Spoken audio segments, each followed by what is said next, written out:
Fran Levy here. Welcome back to Malicious Life. The hacking of the Dao, a popular decentralized application from 2016, is a story somewhat different than those generally covered on Malicious Life. Instead of the types of attacks we've become accustomed to, the Dao hack occurred over Ethereum, a blockchain technology. Blockchain is quite unique. It operates differently from normal computer networks, and therefore the security protocols associated with it are quite different as well.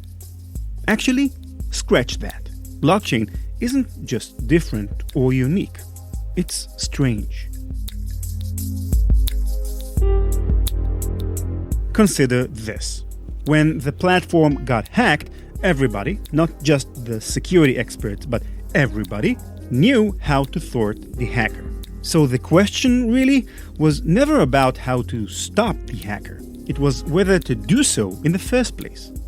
I mean, think about that for a second. It's like a bank getting robbed, and instead of trying to get the money back, the customers of the bank all get together and debate. Should we try to get our money back or just forget about it?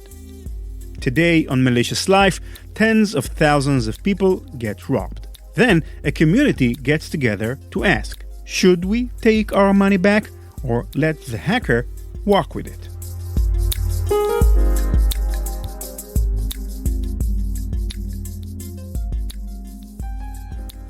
To begin to understand why thousands of people might prefer to see a hacker pocket millions of dollars than return that money to its rightful owners, you first have to know a bit about how blockchain works. Ethereum is arguably the world's most successful blockchain platform to date. It's what you'd call a second-generation iteration of blockchain tech, the first being Bitcoin. Bitcoin was invented back in 2009, and Ethereum was first conceived of by Vitalik Buterin, a mere teenager at the time he came up with the concept. What distinguishes Ethereum from Bitcoin is the separation of application and infrastructure layers of the network. It sounds complicated, but it's not. Think about it like this. You can construct a building to house a store or construct an outlet mall that many different stores can come and use. Bitcoin is a store built for itself, a cryptocurrency which runs over its own blockchain. Ethereum is a mall, a blockchain over which many different applications, cryptocurrencies, consumer apps, and more can run. Bitcoin may be more broadly famous than Ethereum, but within blockchain communities, Ethereum is where it's at. Developers have built countless cryptocurrencies that run over the Ethereum network, as well as other applications and even games. CryptoKitties, arguably the most famous Ethereum application, is a game where users can take care of and trade digital kittens. CryptoKitties was a huge success, so popular that the entire Ethereum network slowed down in the days after its release. Today, developers are trying to come up with new ways to create fun applications on Ethereum. And you'd figure that if trading digital cats is the standard here, they'll come up with something better before long. The Dao, like CryptoKitties or any other cryptocurrency, is an Ethereum application. And like CryptoKitties, it was hugely popular immediately.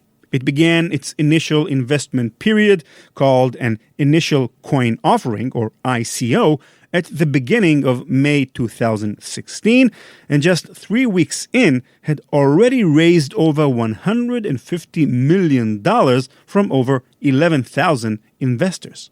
This wasn't just astronomically more than the DAO's creators had anticipated, it set the record for the largest crowdfunding project of any kind in history. You can think of the DAO as an investment fund operated by everyone and no one in particular. Individual owners of Ether, the default cryptocurrency of the Ethereum network, invest their personal Ether into the fund. Investors earn voting rights in proportion to their amount of investment. So, for example, contributing 2 Ether will earn you twice the voting rights of contributing just 1. The collective investors of the DAO then get to vote on new projects to fund elsewhere on the Ethereum network. Everything from here on is the same as with any other investment firm in the outside world. Approved projects are given seed money, and their return on that stake is then handed down to individual DAO participants in accordance with their original contribution amount. Again, 2 ethers earn you twice the payoff or twice the loss of 1. Perhaps you can see the appeal of such an application. It's the community investing in itself through a democratic process. All the DAO participants are in it as a team, with nobody dictating from the top down. It works without a central authority because applications in blockchain run as what we call smart contracts. Smart contracts are just digital contracts that dictate the operation of any blockchain application. It follows then that every blockchain application is its own decentralized autonomous organization, or DAO for short. What we're calling the DAO is simply one example of this type of program. An investment fund that, instead of being owned and operated by humans, automatically runs according to mathematical functions dictated in computer code. It's a really exciting utopian idea that represents a whole new world for decentralized applications. What possibly could go wrong? While the DAO was breaking records for funding, some in the Ethereum community were expressing concerns over flaws in its smart contract code that, in theory, could expose it to security risks. Over 50 project proposals were lined up for investors to vote on when one of the DAO's founders, Stephen Tual, addressed in a blog post a recursive call bug that had been discovered in the code by community members. Here is how that post ended, and I quote, "We issued a fix immediately as part of the DAO Framework 1.1 milestone. The important takeaway from this is, as there is no ether whatsoever in the DAO's rewards account, this is not an issue that is putting any DAO funds at risk today." End quote. It's worth noting, of course, that Tual would have been one of the individuals with a vested interest in calming down the community by ensuring that everything was all right. Just 2 weeks earlier, a group of researchers published a paper titled "A Call for a Temporary Moratorium on the DAO," which caused enough of a stir to make the New York Times. This same recursive call bug that was now making news rounds had been seen previously in another program called MakerDAO. Those associated with MakerDAO were able to promptly address the bug because that program was still in its testing phase when the bug was discovered. Our DAO, on the other hand, already had over $150 million worth of Ether on the line. There was no time for delay. While the community was building hype around the DAO and some experts calling for caution, one DAO investor was brooding in the background, preparing. The code launched onto the DAO was quite complex under the hood, but it can be understood in quite simple terms. In fact, it can be represented in no more than a few dozen lines of code. What this malicious actor did was write a program to split the DAO, creating a child DAO with its same properties. The program would retrieve the amount of Ether located in the fund, which happened to expose another blatant programming flaw of the DAO. Possibly because its creators didn't expect so much funding at first, they created only one address through which the entire project's fund could be found. In other words, this was a bank with all its money in a single vault, making it easier and quicker to target. The malicious program then called to retrieve some amount of Ether from the vault. Finally, the hacker built at the end of his code a recursive function, allowing the program to loop an indefinite number of times, taking more and more money at its master's whim. The DAO is being attacked. This is not a drill. Those, the words of community organizers from Slack.it, the organization responsible for building and deploying the DAO. It's Saturday, June 18th, not even 1 month into the fund's operation, when this malicious code is deployed onto the Dow smart contract. Within almost no time at all, a third of the entire fund, $50 million worth of Ether, is siphoned into the hands of a single investor. The valuation of the coin plummets. Major news outlets break the story in the morning of the following day, before many investors are even awake to see it. Tens of thousands of investors open their computers and find their money gone. But as the community descends into chaos, there was one key component to the attack that would come to be very significant. A catch.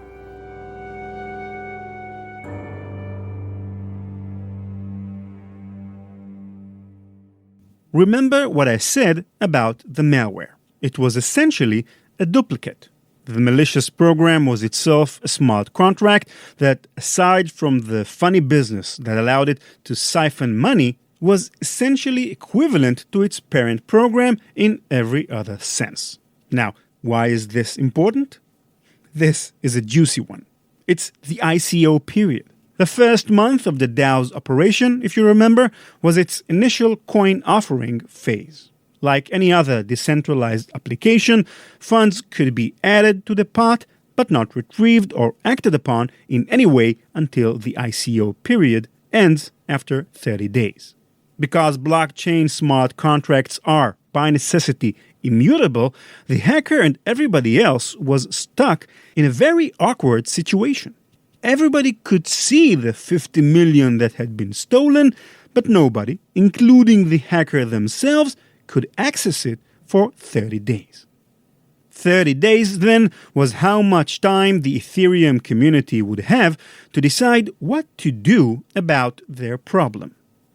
Luckily, there was a fix, and it had to do with the very fundamental way blockchain works. In as simple terms as possible, blockchain networks are made up of individual nodes which process data into discrete chunks or blocks that connect in a sequence to make a chain. New blocks get added to the chain when a majority of nodes agree on the validity of the data contained within. Past all the complicated code, the rules, the terminology, blockchain is really just a ledger of agreed-upon information by participants of a network. Consider the implications of this then. If a blockchain is simply a ledger and its contents are dictated by a majority vote, then how do you reverse a hack? A majority vote. It didn't take a security expert to figure out that all you needed to do to reverse the Dow hack was get 51% of the network to agree to it. You could then commit a network fork, diverting the entire Ethereum blockchain, starting from the block just prior to the problem block, the one containing invalid transfer of funds to the hacker.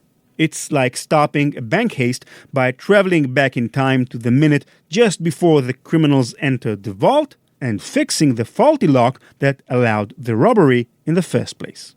Forks are designed to allow for changes to network protocols, but there's nothing stopping them from influencing the transaction history itself. Getting more than half the network to agree that a malicious hack is an invalid transaction would be the easy part, right? Malicious Life is sponsored by Cybereason, a cybersecurity company. If you're into cybersecurity, and since you're listening to our show, there's a good chance you are, I don't think I need to tell you about the problem of logs. We've all had that experience. Something's off in the network. Perhaps something malicious is going on, so you grab the logs and start browsing around for signs of foul play. But even a 1 megabyte log file is roughly 500 pages of text, or a good-sized book. It's the classic needle in the haystack problem. What you need is a system that can not only detect threats in the network, but also screen false positives and show you the important stuff. In other words, what you need is a system that gives you a story. Jeffrey Wright, a cybersecurity manager at RTI Surgical, knows exactly what I'm talking about. I'm Jeff Wright. I'm at RTI Surgical. We are a medical device company. We actually manufacture medical devices. I am the primary person responsible for security at RTI. I've been in the game since the 90s, since dial-up modems. It's great to be technical. It's great to be log-driven. But when you start trying to talk to someone that doesn't understand security at all they really want is a story. It's all about visual aids. But we didn't have anything that really was piping on the whole concept of ransomware. And I felt that Cybereason did that for me. It added a layer of security that we just didn't have. It added that visibility to the endpoints when they're not in the office, which was a big deal for me. I was very impressed with not only the product, but the biggest thing for me was, as someone who likes the red team, I was like, who better to protect the environment? Someone actually has a history on attacking. Now we have that visibility into the endpoints. So not only do we know that, I have a problem, but now Cybereason allows us to see the how, the why, and the when.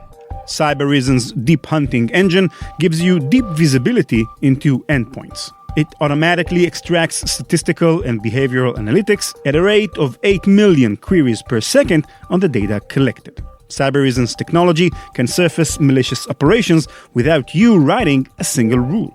No more alert fatigue, no more huge log files. Learn more at cybereason.com.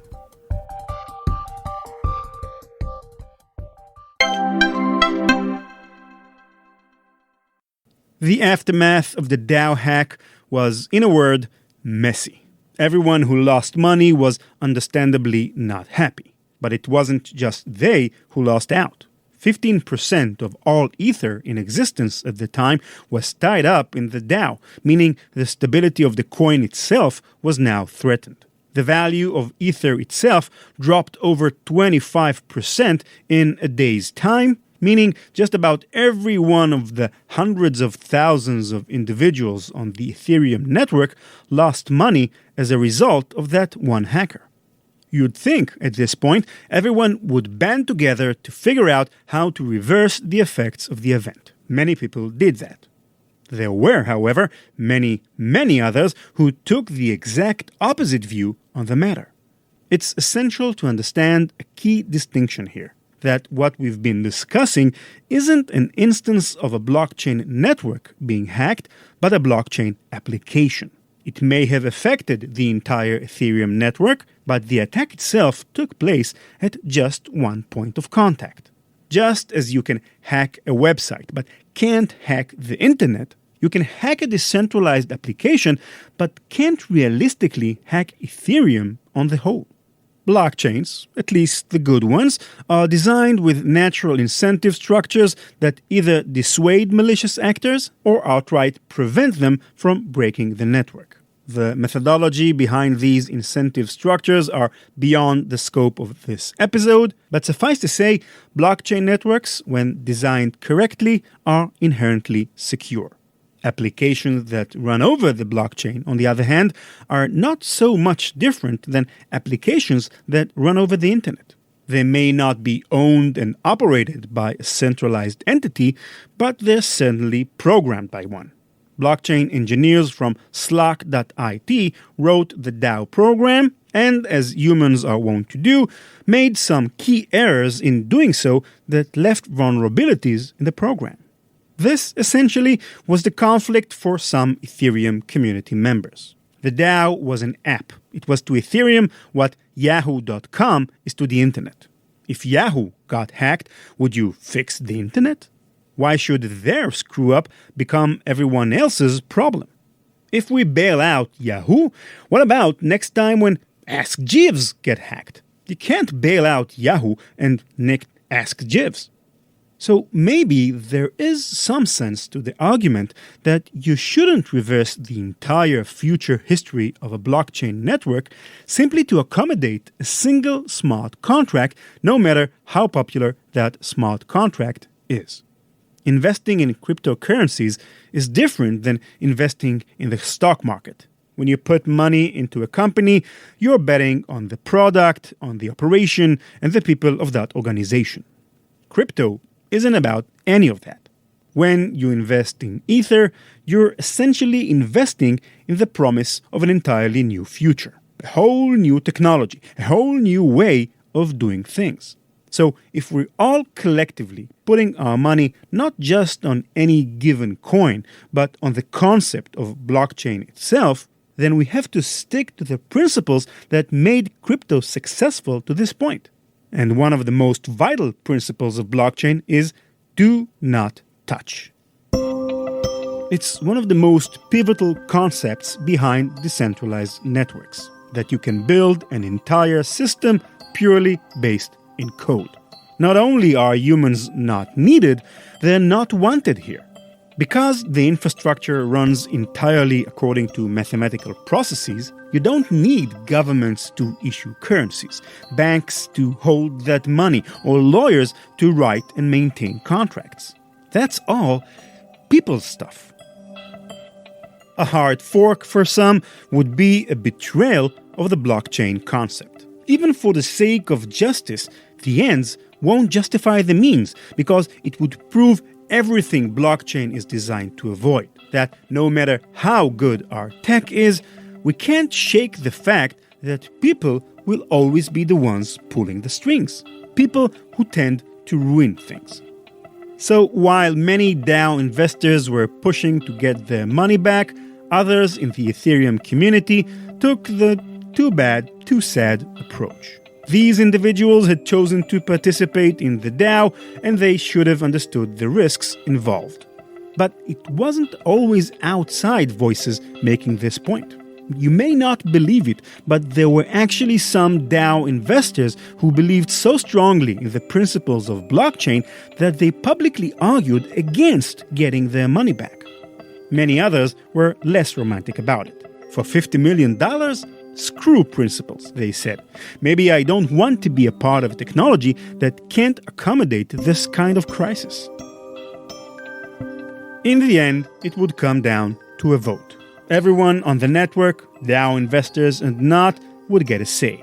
The event would be managed by the Ethereum Foundation, an organization for the promotion and support of the Ethereum network founded by Vitalik Buterin.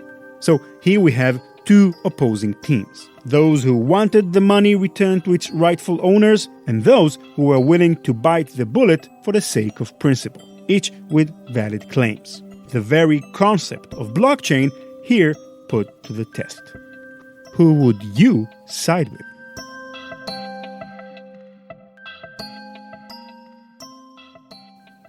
In the end, the vote wasn't very close. It went 89% to 11% in favor of forking the network. Before 30 days had passed, the network committed a hard fork. The DAO died. The hacker, whose identity remains unknown to this day due to the anonymous nature of blockchain accounts, lost all the coin they'd stolen as it was returned to its rightful owners, albeit at a lower valuation than before. Today, two separate versions of the coin now exist: Ethereum, or ETH, and Ethereum Classic, ETC. Those who dogmatically stuck with the anti-fork philosophy continued to trade with ETC, where the rest of the network moved onto ETH. As of this writing, Ethereum trades at around $115, Ethereum Classic, $4.50. The end of the story. It's nice, right? Investors get their money back, not many people leave angry, the hacker fails, and everybody lives happily ever after. Except the Dow Hack wouldn't be the last major incident to rock the Ethereum community. Parity is another application running over the Ethereum network. It's a digital wallet service that adds layers of security to your network account. On July 19, 2017, a hacker was able to steal $32 million from Ethereum cryptocurrency investors by exploiting a vulnerability in the Parity smart contract. And that wasn't even the worst part. 4 months later, on November 6, 2017, an individual who came to be identified as DevOps199 took control of the entire library of Parity multi-signature wallets.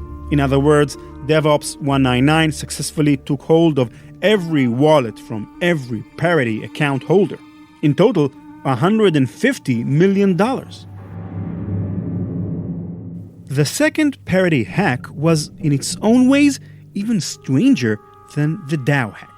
The first Parity hack was a deliberate attack with the purpose of stealing money. The second Parity hack didn't seem to be that at all.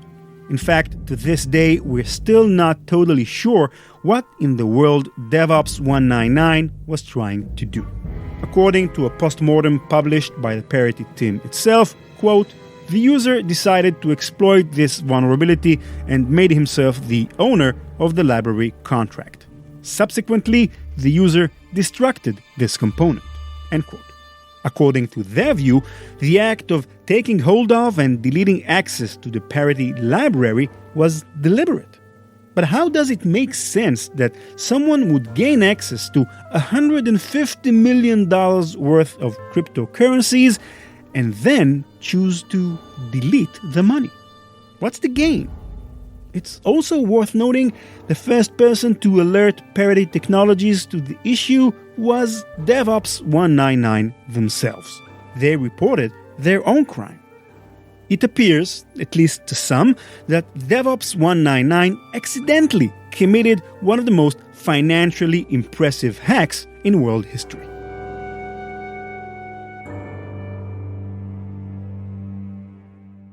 And it only gets stranger from here.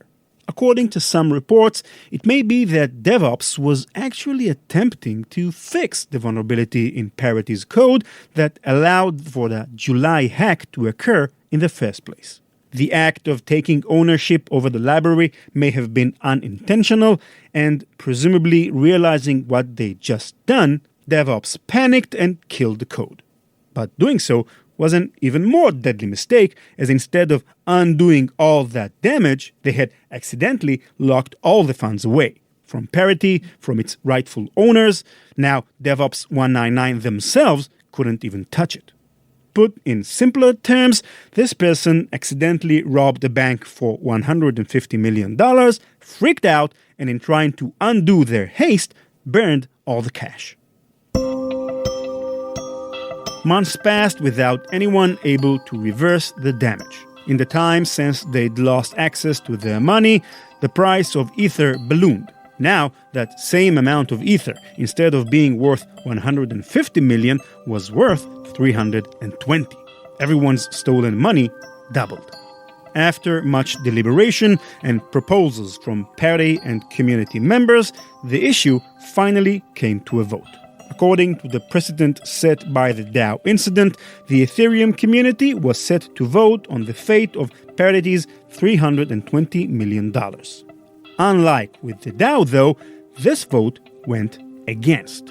There was to be no fork and no funds restored to their owners. It seemed in the end that everyone had learned their lesson.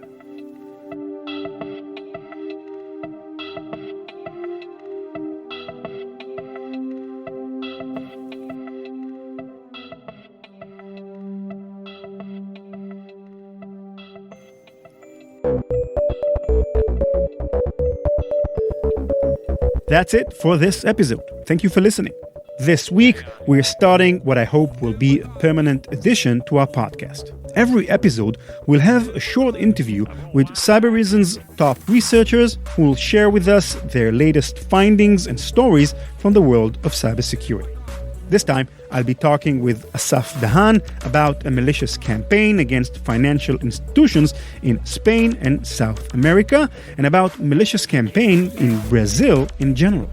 I hope you'll enjoy this segment, and as always, I'll be happy to hear your thoughts and feedback. You can find me on RAN, R-A-N, at ranlevy.com, that's RANLEVI.com, and on Twitter at @ranlevy and @Malicious Life.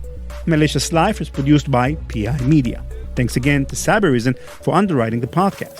Learn more at cybereason.com. Bye-bye.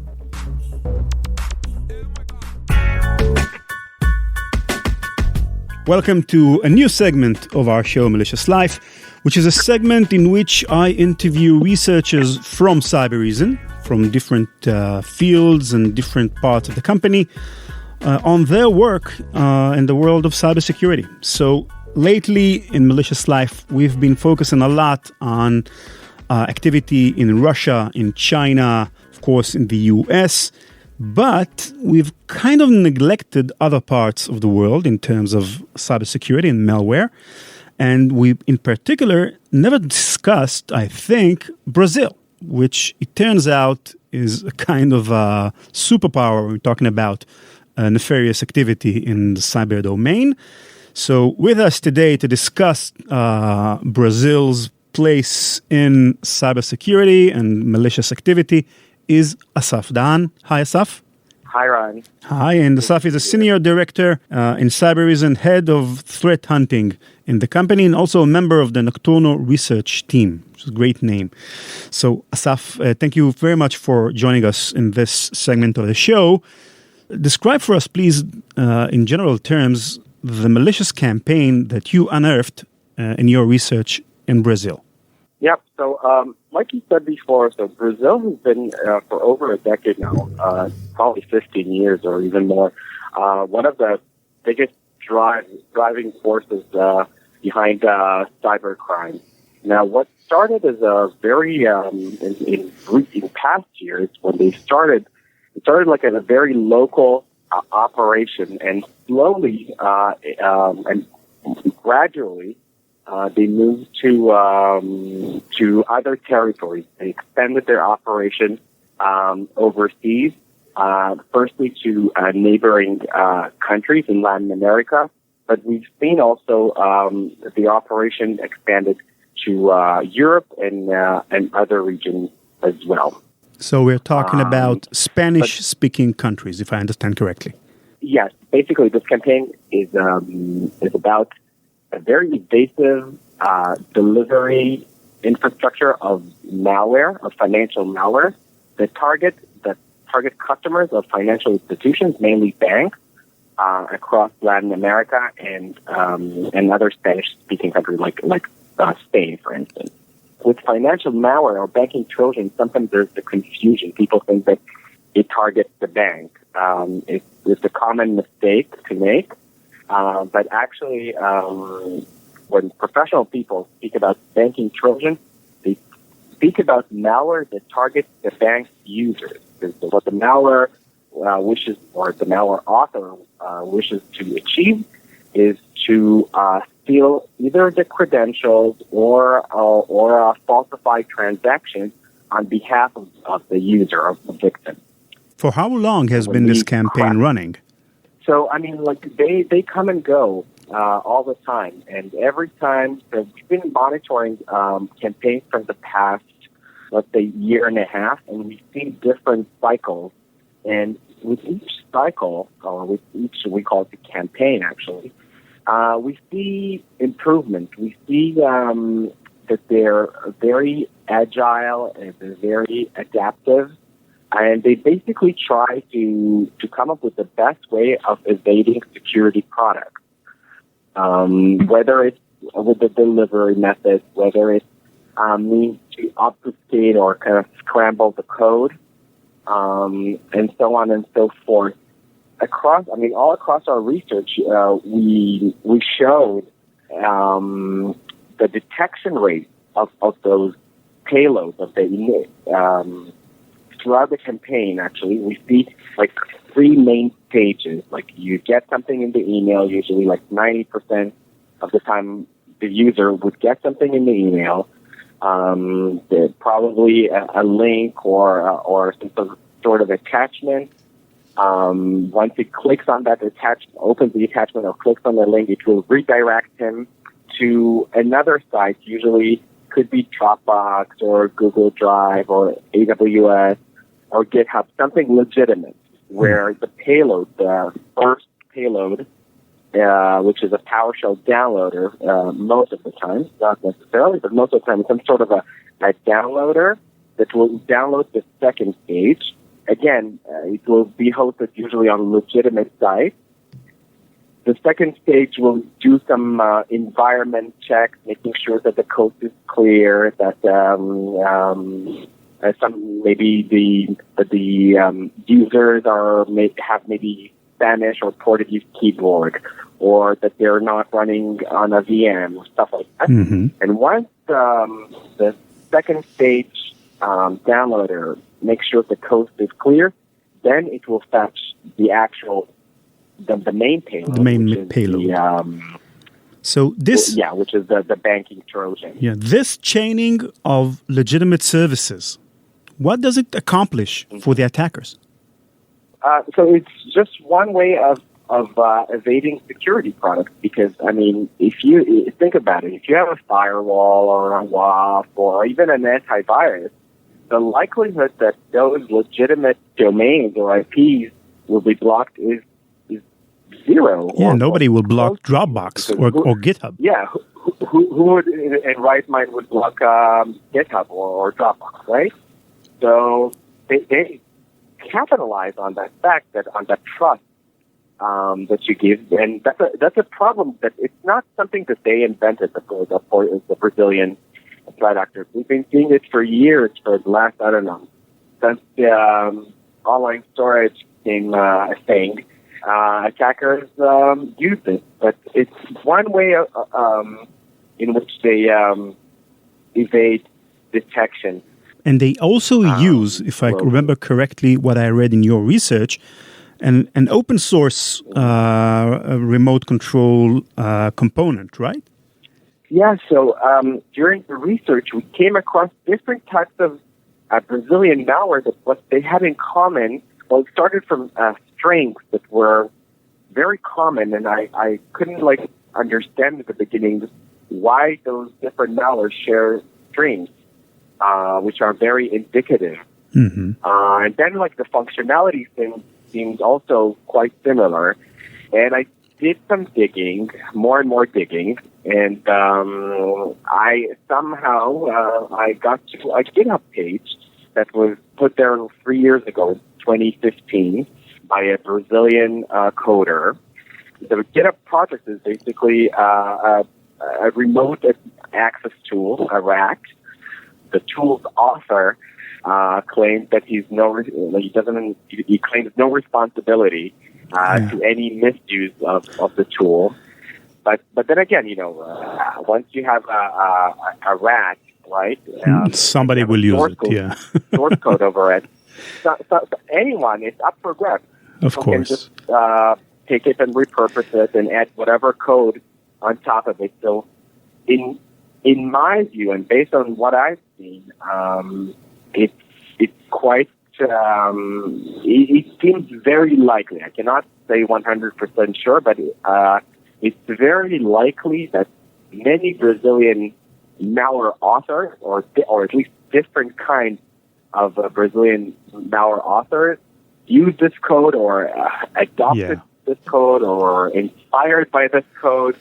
Okay, Asaf. I think we kind of gave a good illustration of the campaign. And if our listeners want to learn more about the Brazilian way of writing malware and dive deeper into the campaign, where do they get more information on your research? Well, first of all, you can dig into our research. It's quite long and thorough, and I feel like it can be a good initial resource. And we'll put a link in the show notes for that research, yes. And we have another research that we published on last September, also regarding Brazil, covering different campaigns. Other than that, I mean, there are great researchers out there, from different vendors. I also relate to them in the blog. If people did a good job, they deserve the credit. So follow the links. Asaf Dahan, thank you very much. It's been very, very interesting, and I hope to have you as a guest in our future segments. And I urge listeners to visit the research that Asaf and the Nocturnus team did. It's fascinating research. Thank you, Asaf. Thank you for having me, Ryan. I appreciate it.